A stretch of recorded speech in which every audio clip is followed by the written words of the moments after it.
Hello students, नमस्कार। सभी अभिभावकों को मेरा नमस्कार।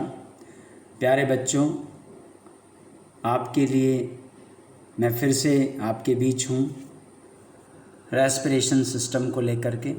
तो आज हम जो बात करेंगे, गुरु कृपा क्लासेस के अधीन जो मैं ये वीडियोस बना रहा हूँ, वो आपको घर बैठे ऑनलाइन एजुकेशन देने के लिए। तो हम यहाँ पर बात करेंगे आज ह्यूमन रेस्पिरेटरी सिस्टम की। तो ह्यूमन रेस्पिरेटरी सिस्टम यानी मानव श्वसन तंत्र, इसको जानेंगे। अभी भी हम देख रहे हैं, हम रेस्पिरेटरी डिजीज़ वायरस कोरोना से के संक्रमण से हम जूझ रहे हैं और हम ही नहीं, पूरा विश्व उसको हराने की तैयारी है। और बहुत जल्द स्कूल ओपन होंगे, लेकिन हमें इन सारी चीज़ों को ध्यान में रखते हुए पढ़ाई को भी महत्व देना है, पढ़ाई में पीछे नहीं रहना है। आइए अब हम जानते हैं, टॉपिक टू टॉपिक बात करते हैं। सबसे पहले बात करते हैं रेस्पिरेशन श्वसन तंत्र है क्या। रेस्पिरेशन क्या चीज़ होती है, तो आप यहाँ पर कोशिश करेंगे अच्छे से समझने की। मैं आपको हिंदी और इंग्लिश दोनों में बहुत ही धीरे धीरे आराम से बात करते हुए बताऊँगा, आप समझने का प्रयास करिएगा। फिर भी आपको कोई दिक्कत आती है तो आप मुझे कांटेक्ट करें, व्हाट्सएप करें। Respiration, it is the process in living organisms involving the production of energy, typically with the intake of oxygen and the release of carbon dioxide from the oxidation of complex organic substance. ये एक ऐसा process है जिसमें जो living organisms हैं वो energy का निर्माण करता है, ऊर्जा का निर्माण करता है, अपने अंदर ऑक्सीजन को लेता हुआ और CO2 को बाहर निकालता हुआ। और उस ऑक्सीजन की मदद से वह कॉम्प्लेक्स जो फूड पार्टिकल्स जो इनटेक करता है, उनसे वो ऊर्जा बनाता है। आइए हम बात करते हैं। सबसे पहले रेस्पिरेशन 2 पॉइंट्स को पढ़ेंगे हम, गैसियस एक्सचेंज और breakdown of simple food. Gaseous exchange, intake of oxygen, अंदर लेना ऑक्सीजन का, फ्रॉम द एटमॉस्फेयर, वातावरण से, and release CO2, carbon dioxide का बाहर निकालना। इनको हम कहते हैं, इस प्रोसेस को हम कहते हैं गैसियस एक्सचेंज। उसके बाद breakdown of simple food in order to release energy. और जब वो ऑक्सीजन अंदर जाती है तो जो हमने खाना खाया है उसका ऑक्सीडेशन होगा, उसका ब्रेकडाउन होगा, उससे एनर्जी रिलीज़ होगी और वो सेलुलर रेस्पिरेशन कहलाएगा। देखिए, जो गैसियस एक्सचेंज है वो तो सिंपल ब्रीदिंग है, जिसको आप ब्रेथिंग बोलते हैं। ब्रीदिंग यानी केवल और केवल श्वास का अंदर और बाहर आना और जाना। Exchange of O2 and CO2 is known as breathing, but cellular respiration is the breakdown of simple food in order to release energy inside the cellular level in the tissue. So okay students, respiration का एक तरीके से external respiration व breathing है और internal respiration जो है वो सेलुलर रेस्पिरेशन है। अब ब्रेकडाउन जो ग्लूकोज का होता है, इसके कई सारे पाथवे होते हैं, कई रास्ते होते हैं, कई तरीके होते हैं। आइए उनको समझते हैं। सबसे पहले हम बात कर रहे हैं यहाँ ब्रेकडाउन ग्लूकोज का। ग्लूकोज का फॉर्मूला क्या है? C6H12O6। ये हमने अभी इससे लास्ट वीडियो में जब हमने ह्यूमन डाइजेस्टिव सिस्टम पढ़ा था तो उसमें फोटोसिंथेसिस की जो इक्वेशन थी उस पर लिखा था कि ये जस्ट अपोजिट होता है हमारे खाना बनाने के रेस्पिरेशन के जो प्रोसेस है उससे खाना बनाने का प्रोसेस जस्ट एकदम अनुत्क्रमणीय उत्क्रमणीय जो निशान था वो था उल्टा। तो यहाँ देखिए, ग्लूकोज सबसे पहले साइटोप्लाज्म, सेल की जो साइटोप्लाज्म क्या होता है? सेल के अंदर जो लिक्विड होता है उसको हम साइटोप्लाज्म कहते हैं, ठीक है। तो सेल के अंदर जो लिक्विड है उसको हमने साइटोप्लाज्म कहा। उस साइटोप्लाज्म में वो ग्लूकोज चला जाता है और जाने के बाद वहाँ पर वो कन्वर्ट होता है 3 carbon molecules, that is called pyruvic acid. यहाँ C6 था और यहाँ जाके ये 3 कार्बन मॉलिक्यूल्स हो जाते हैं और उसको पायरुविक एसिड कहते हैं और साथ में एनर्जी रिलीज होती है। अब यहाँ से इसके 3 स्टेप्स बनते हैं। अगर ये एब्सेंस ऑफ ऑक्सीजन में हो रहा है, एब्सेंस ऑफ ऑक्सीजन आगे है, तो पायरुविक एसिड ऑक्सीजन ना मिलने की वजह से कन्वर्ट होता है ethanol, carbon dioxide and energy. और इसे हम क्या कहते हैं? इसे हम फर्मेंटेशन कहते हैं, process of conversion of pyruvic acid into ethanol, carbon dioxide and energy, and that is occurs in yeast bye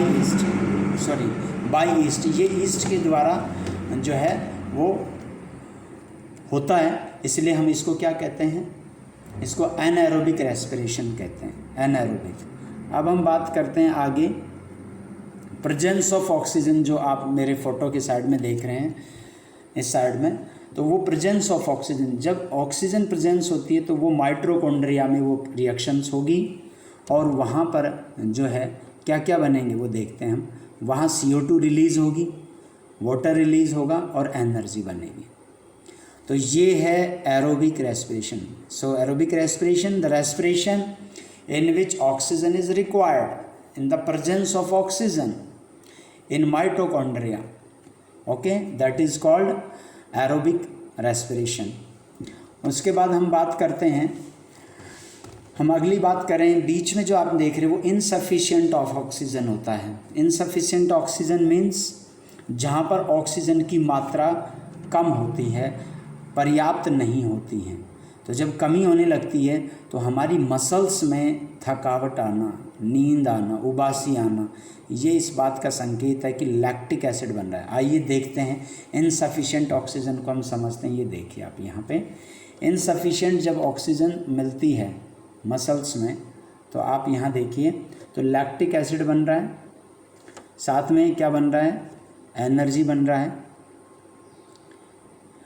और इसको हम एक्यूमुलेशन ऑफ लैक्टिक एसिड, धीरे धीरे लैक्टिक एसिड का परसेंटेज बढ़ता जाता है and that causes fatigue. Muscles के अंदर फैटिग जमा होने लगता है, थकान होने लगती है, लैक्टिक एसिड बनने लगता है and it's after rigorous exercise. और कई बार हम ज़्यादा एक्सरसाइज कर लेते हैं तो हमें तुरंत थकान होती है, नींद आती है। उसका कारण भी यही है कि हमारी सेल्स को रेस्पिरेशन के दौरान पर्याप्त ऑक्सीजन नहीं मिल पा रहा और उस वजह से ये ऐसा होता है। तो आपने समझ लिया, अच्छे से आपने देख लिया कि किस तरीके से हम यहाँ पर रोक। तो हमने बात करी, कहाँ तक बात हो गई थी हमारी बात यहाँ तक हो चुकी थी कि कितने टाइप्स का ये रेस्पिरेशंस होता है। तो absence of oxygen, presence of oxygen, insufficient oxygen. अब हम आगे बढ़ते हैं, रेस्पिरेशन के जो हमने अभी टाइप्स की चर्चा करी थी उसी को हम पढ़ रहे हैं, aerobic respiration and anaerobic respiration. अब देखिए यहाँ पर ये चीज़ें डिफरेंस के तौर पर आपको यहाँ समझा रखी हैं, उसको हम देखते हैं। देखिए यहाँ मैं इसको थोड़ा सा जूम कम करता हूँ।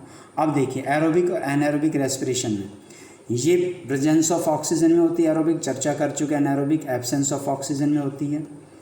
एरोबिक रेस्पिरेशन माइटोकॉन्ड्रिया में होती है, जिसे हम पावर हाउस ऑफ सेल कहते हैं, और जबकि एनारोबिक जो है वो साइटोप्लाज्म में होती है।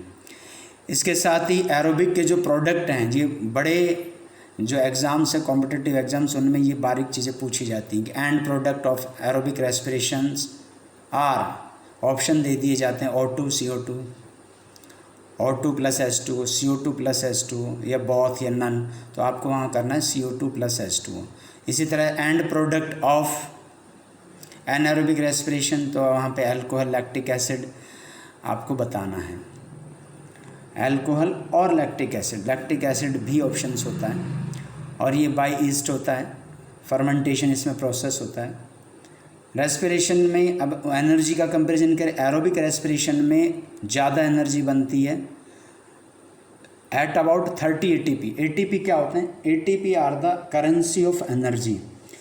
जैसे हम रुपए पैसे रखते हैं बैंक में, उस तरीके से ये करेंसी होती है। और उस करेंसी को नापने का एक, जैसे रुपए पैसे को नापने के लिए एक मुद्रा बना रखी है, उस तरीके से एनर्जी के लिए एटीपी होता है। एटीपी का पूरा नाम है एडिनोसाइन ट्राईफॉस्फेट।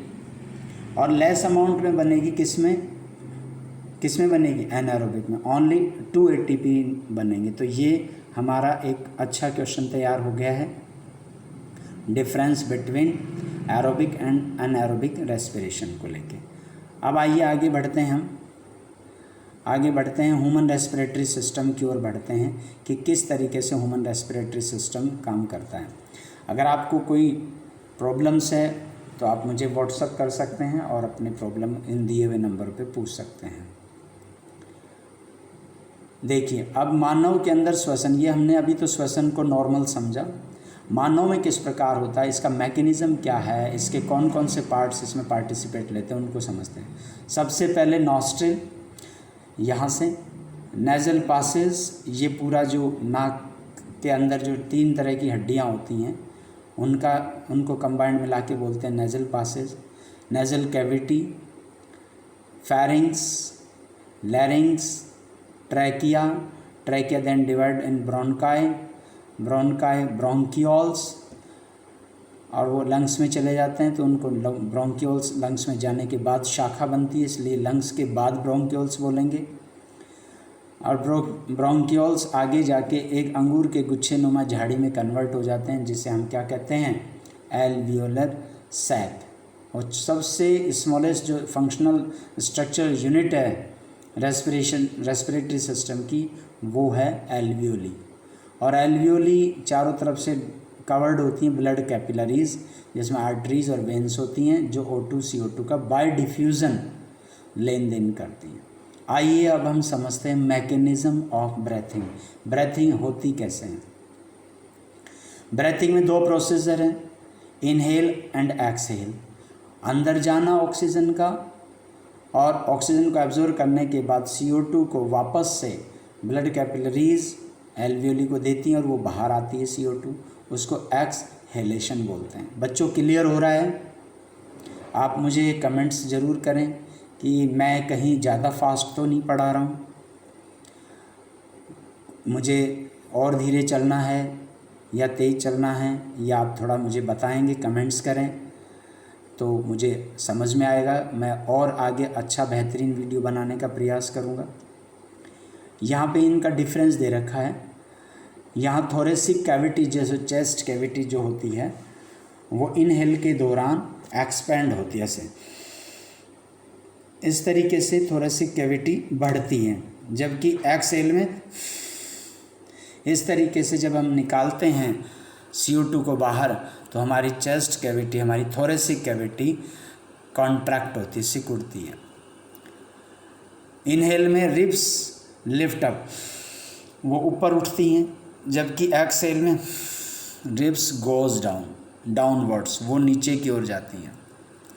इसी तरह diaphragm become flat in shape, diaphragm flat हो जाता है जब हम सांस को लेते हैं, अंदर सांस लीजिए तो ये फ्लैट हो जाता है। क्या? डायफ्राम, जो हमारी चेस्ट कैविटी हुए नीचे होता है, एक मस्कुलर स्ट्रक्चर होती है। ये भी क्वेश्चन नेट में कई बार पूछा गया है कि फ्लैट कब होता है, कॉन्ट्रैक्ट कब होता है।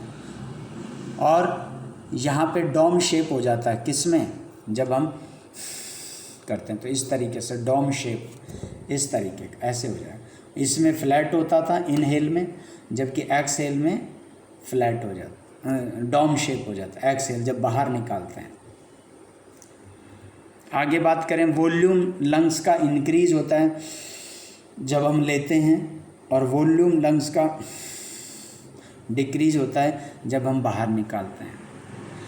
तो यहाँ पे ये देखिए, बहुत अच्छे से डायग्राम्स में समझा रखा है, जो मैंने आपको अभी प्रैक्टिकल करके दिखाया अपने आप से। तो इनको आप अच्छे से समझिए, वीडियो को पॉज कर लीजिए और देखिए, इनके नोट्स बनाइए अच्छे से। ये सबसे बेहतरीन नोट्स हैं। आप 12th तक की बुक्स पढ़िए, आप नेट के लेवल की बुक्स पढ़िए, बहुत ज़्यादा लेंदी पैराग्राफ्स में समझाया गया है आपको उन बुक्स में। मैंने आपको कोशिश किया है ऐसा नोट्स सामने लाने का, ताकि आपको कम शब्दों में अच्छी तरीके से एक्सप्लेनेशन कर सकूं। और आप भी अगर बोर्ड में इसी तरीके से पॉइंट टू पॉइंट लिखेंगे तो आपके फुल मार्क्स होंगे। तो exchange of gases between alveolar blood and tissues अब में कैसे होता है उसको अब जानेंगे। आइए देखिए, एरो डायग्राम्स जो है वो बहुत ही परफेक्ट होते हैं अच्छी तरह से समझने के लिए। मैं अपना फ़ोटो थोड़ा छोटा कर देता हूँ। अब देखिए यहाँ पे सबसे पहले air rich in O2 in alveolus जा रही है, ब्लड थ्रू ब्लड वेसल्स के थ्रू ब्लड में चलेगी, वहाँ से O2 bind with the haemoglobin, जो हमारे ब्लड के अंदर हीमोग्लोबिन है RBC में, उससे वो बाइंड कर लेती है। वहाँ जाके O2 फिर रिलीज़ हो जाती है टिश्यूज़ में, टिश्यूज़ से वो सेल में चली गई और वहाँ से होगा क्या, वहाँ O2 ऑक्सीडेशन में काम आएगी। जो हमने खाना खाया था उसका जो ब्रेक डाउन होगा उसमें ऑक्सीडेशन में ब्रेक डाउन करने में, एनर्जी बनाने में उस O2 का यूज़ होगा। अब CO2 की कहानी देखते हैं। CO2 जब रिलीज़ कर दी जाती है उन टिश्यूज़ से तो फिर वो कहाँ आती है, वो सीधा CO2 आएगी किस में, ब्लड की कैपिलरीज़ में आएगी। वहाँ से CO2 डिज़ोल्व ब्लड में होने के बाद फिर वो ब्लड वेसल्स कैपिलरीज़ में जाएगी, जिनको हम वेन्स कहते हैं। एल्वियोली में, एल्वियोली के बाद CO2 रिलीज़ किया जाएगा एल्वियोलर सैक में, और सैक से फिर वो सीधा भेज दिया जाएगा सीधा उसी ब्रोंकियोल्स, फिर ब्रोंकाई, ट्रैकिया, और फिर इस तरीके से फेरिंग्स से होते हुए नॉस्ट्रल तक वो बाहर आ जाएगी। तो ये एक मैकेनिज़्म है जो बहुत ही खूबसूरत तरीके से आपको एरो डायग्राम के अंदर समझाया गया है। इसको आप अच्छे से लर्न कर लें। पूरी लैंग्वेज आप याद नहीं कर पाएंगे तो आप एरो डायग्राम से इस तरीके से जो पाथ है किस तरीके से कैसे कैसे जा रही है, O2 कैसे जा रही है, CO2 कैसे वापस आ रही है, इन चीज़ों को आप बखूबी अच्छे से एग्ज़ाम में लिख पाएंगे। आइए हम टेरेस्ट्रियल ऑर्गेनिजम्स की बात करें। टेरेस्ट्रियल्स मीन्स जो लैंड पे रहते हैं, use atmospheric oxygen for respiration, वो तो एटमॉस्फेयर के ऑक्सीजन को यूज़ करते हैं। एक्वेटिक ऑर्गेनिजम्स, वो ऑक्सीजन जो घुली हुई पानी में होती है उसको एब्जॉर्ब करते हैं, पानी वाले जीव। रेस्पिरेशन प्लांट्स, प्लांट्स जो है वो रेस्पिरेशन प्लांट्स में वो भी सिंपल होता है देन द एनिमल। उनमें गैसेस एक्सचेंज स्टोमेटा से होता है। जैसे हमने फोटोसिंथेसिस में बात करी थी, आपको गार्ड सेल दिखाई थी। तो स्टोमेटा इन लीव्स, पत्तियों में स्टोमेटा होते हैं। लेंटिकल्स इन स्टेम, और उनका जो तना होता है, जैसे हम पेडी, उनका बीम, स्टेम, उनके अंदर जो छिलके छोटे जिन्हें हम बोलते हैं, उनके बीच में दरारें होती हैं, उन दरारों में छोटे छोटे छिद्र होते हैं, उनको हम लेंटिकल्स बोलते हैं। और एक general surface of root, root के अंदर भी जनरल सरफेस होती है, वहाँ पर भी छोटे छोटे छिद्र होते हैं जिनसे O2 CO2 लेते हैं। तो प्लांट्स के अंदर रेस्पिरेशन को ना बोल के हम ट्रांसपोर्टेशन बोलते हैं इसमें। तो यहाँ पर जो है पूरा एक ट्रांसपोर्ट सिस्टम है। ट्रांसपोर्ट सिस्टम हमारे अंदर सर्कुलेटरी सिस्टम है, प्लांट्स के अंदर एक ट्रांसपोर्ट सिस्टम होता है। यहाँ पे आप देखिए लाइन टू लाइन हम पढ़ने का प्रयास कर रहे हैं, आपको समझाएंगे। Human begins like other multicellular organisms need regular supply of food oxygen. This function is performed by circulatory system that is called transport system. ये सर्कुलेटरी जो सिस्टम है ह्यूमन्स के अंदर, तो हमने देख लिया कि उसमें क्या है, पंपिंग ऑर्गन कौन है, हार्ट है। ब्लड वेसल्स में कौन है, आर्टरीज, वेन्स हैं। और सर्कुलर मीडियम में कौन है, ब्लड लिम्फ। तो ये हम सर्कुलेटरी सिस्टम को पढ़ेंगे और इसी को हम ट्रांसपोर्ट सिस्टम कहते हैं। लेकिन ये अभी हम यहीं पे इसको हम वापस से बैक आ रहे हैं, क्योंकि ये अपना एक अलग सब्जेक्ट रहेगा, एक अलग टॉपिक रहेगा। हम इसको रेस्पिरेशन से मिक्स नहीं करेंगे, तो रेस्पिरेशन को हम यहीं पे रोकते हैं।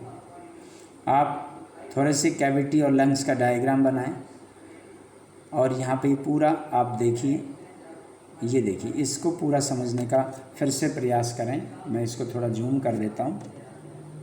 ये देखिए, नेजल पासेज है माउथ कैविटी से ऊपर, फेरिंग्स है, लैरिंग्स है, ट्रेकिया, एपिग्लोटिस जो कि श्वास नली और भोजन नली दोनों के बीच को डिफ्रेंशिएट करती है, इसीलिए बोलते हैं कि खाना खाते वक्त बोलना नहीं चाहिए और बोलते वक्त खाना नहीं चाहिए, क्योंकि एपिग्लोटिस दोनों को सेपरेट करने का काम करती है। फिर ब्रोंकाई, ब्रोंक्यूल्स, ये लंग्स और ये डायफ्राम। इसको डायग्राम को अच्छे से समझिए। इन केस आपको रेस्पिरेशन को लेके कोई भी बात है तो आप मुझे इन दिए हुए नंबर्स पे SMS कर सकते हैं, हम आपसे पूरी चर्चा करेंगे। अब आप बता सकते हैं आपको कहीं कोई दिक्कत आई तो आप मुझे बात करें। मुझे लगता है आपको ये सारी चीज़ें क्लियर हो गई होंगी। मैं फिर से आप सब लोगों के लिए शुभकामना करता हूँ कि आप घर पर रहें, सुरक्षित रहें, किसी तरह का कोई भी लापरवाही ना बरतें और हमें पढ़ाई करते रहना है।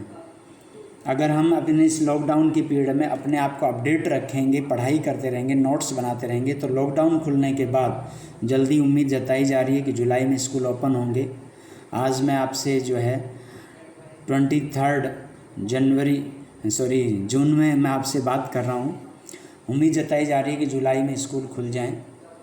आज हमारे बहरोड के जो विधायक हैं वो भी मीटिंग ले रहे हैं, सभी प्राइवेट स्कूल्स की मीटिंग ली जा रही है कि कैसे स्कूलों को सुचारू रूप से संचालित करना है। ठीक है, मिलेंगे नए अच्छे शुभ संदेश के साथ। तब तक आप घर पर रहें, सुरक्षित रहें और जल्दी हम स्कूल में मिलेंगे। अभी आपको कोई किसी तरह की कोई बात है तो आप बता सकते हैं, मुझे वीडियो चैट कर सकते हैं, SMS कर सकते हैं। Okay students, best of luck. जय हिंद, जय भारत।